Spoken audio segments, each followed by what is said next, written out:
Hey, it's Vicky, and today I'm here to talk about the books that I read in July. July was a pretty standard month for me. I ended up completing 5 books. I read 1 print book, 1 ebook, and 3 audiobooks, so the print reading is still on the low side for what I normally do. And my average rating for the month was a 3.1, so not that great, but let's go ahead and get into the wrap-up.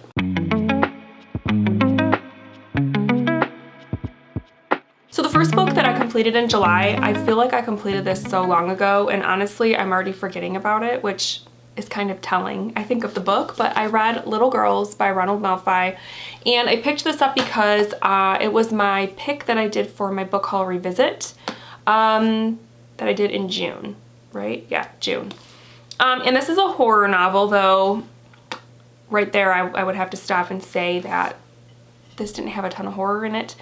But anyway, it's pitched as a horror novel about a woman and her husband and her daughter who go back to her childhood home when her father passes away. And they're, you know, preparing the house for sale and all of that. And our main character, I don't even remember what her name is, Lori, she didn't have a really close relationship with her dad, but is his only living relative, and he does die under sort of mysterious circumstances.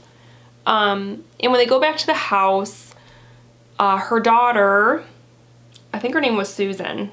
I feel like her name was Susan.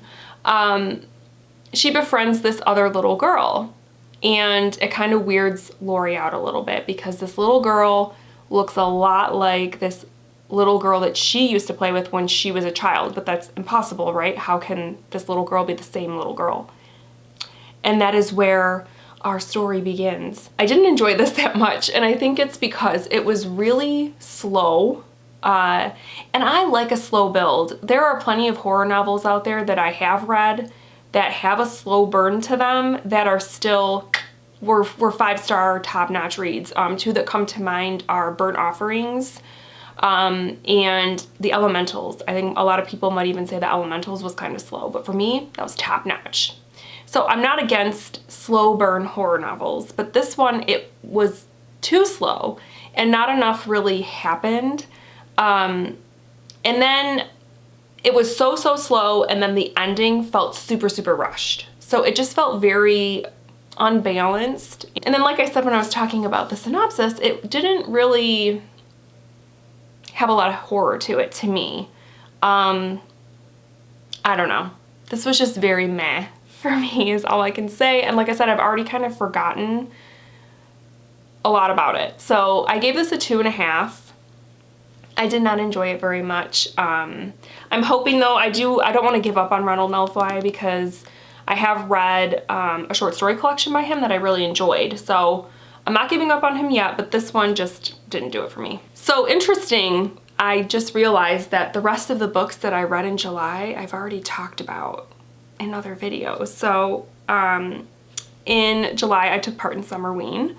It's a week-long readathon that is all about bringing Halloween to the summer, and I read 3 books during that. I read Middle of the Night by Riley Sager, which I gave a 3-star.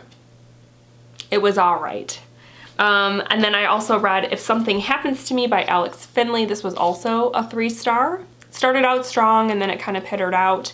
And then I also read Blanky on my Kindle by Keelan Patrick Burke. And that one was like a 4.5 star. I really liked that one. It was good. It was pretty creepy. So yeah, I did a vlog though about these books in my whole Summerween week. So if you want to get my deep thoughts on these, you can go check out that vlog. And then the last book that I read in July was for my 100 Epic Reads project. I read Memoirs of a Geisha by Arthur Golden, and I also did a vlog about this. In this, I ended up giving it 3 stars. So it was like middle of the road. I didn't love it, didn't hate it, but if you want my deep thoughts on it, go check out that vlog. So yeah, that's it, guys. That's my wrap up. 1 book that I didn't talk about this month. So yeah, this is probably the shortest wrap up ever, but overall it was an okay month. Could have been better. I wish that I had more higher ratings in terms of the books I read, but it's all good, it's fine. So yeah, let me know if you read any of these books and what you thought of them. Let me know what your favorite book of July was, and I will talk to you guys soon. Thank you so much for watching. Bye.